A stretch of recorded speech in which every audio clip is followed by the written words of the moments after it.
Good morning everyone, welcome to my brand new blog. তো আজকে আমি এখন যাচ্ছি শ্রীভূমির ঠাকুর দেখতে। তো গুড মর্নিং কেন বললাম, কারণ এখন বাজে ভোর 5টা।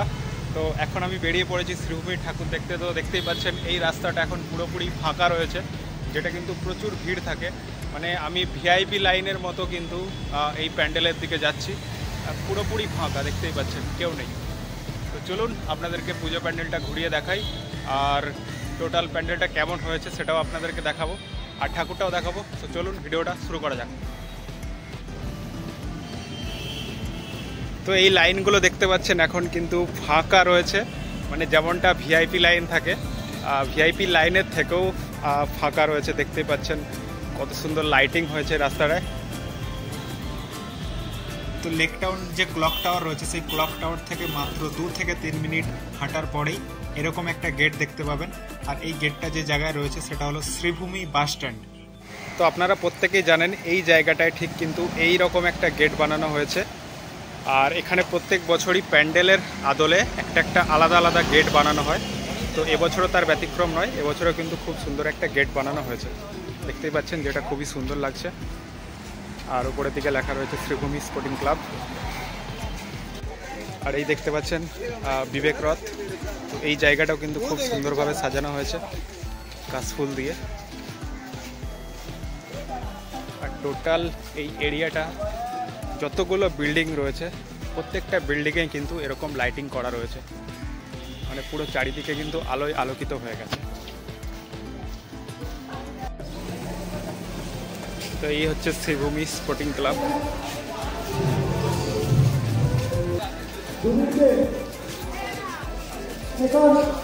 আর এই হচ্ছে সেই প্যান্ডেল।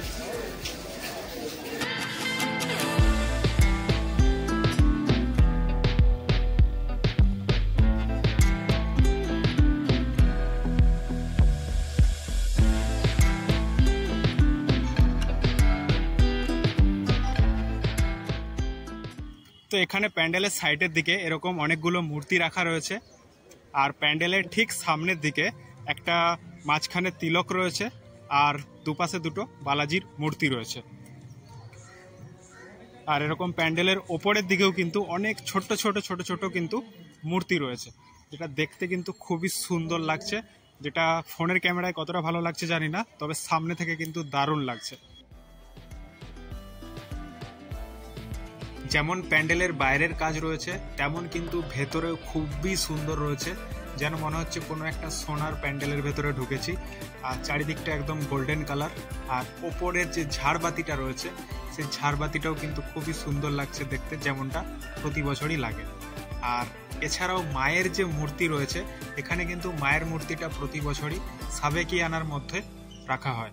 আর এখানে যে মায়ের মূর্তি রয়েছে, মায়ের মূর্তির মধ্যে যতটা গয়না পরানো রয়েছে পুরোটাই কিন্তু সোনা দিয়ে তৈরি। তো ভেতরে এখন শুটিং চলছে প্রায় 3 ঘন্টা ধরে, তো তাই কাউকে ভেতরে ঢুকতে দিচ্ছে না। তো আমি এখানে একটা ভলেন্টিয়ার দাদাকে বললাম, তাই আমার একটু ভিডিওটা করে দিয়েছে। তো কিছু করার নেই, তো ঢুকতে দিচ্ছে না। প্রায় আমিও 1 ঘন্টা ধরে দাঁড়িয়েছিলাম।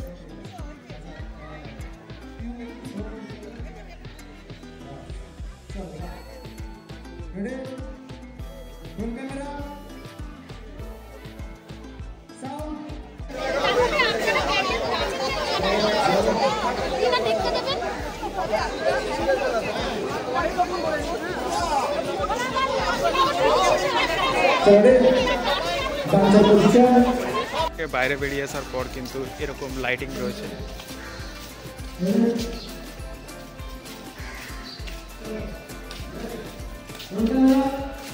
তো এই লাইটিংগুলো কিন্তু খুবই সুন্দর রয়েছে, জাস্ট দেখতে অসাম লাগছে। প্যান্ডেলের সামনে এখন সবাইকে দাঁড় করিয়ে রেখেছে, এখন ওদের শুটিং চলছে। প্রায় 40-45 মিনিট ধরে দাঁড়িয়ে রয়েছে সবাই। সবাই খুবই রেগে গেছে, মোটামুটি একটু ঝামেলা চলছে। দেখা যাক ঢুকতে দেয় কিনা। এখন ঢুকতে না দিলে পুরো বেকার হয়ে যাবে। তো যাই হোক, প্যান্ডেলের আমি সকালের ভিউটা পেয়ে গেলাম।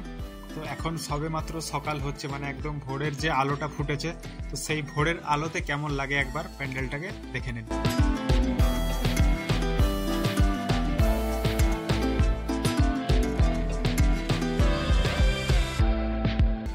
দেখতে দেখতে সকাল হয়ে গেল।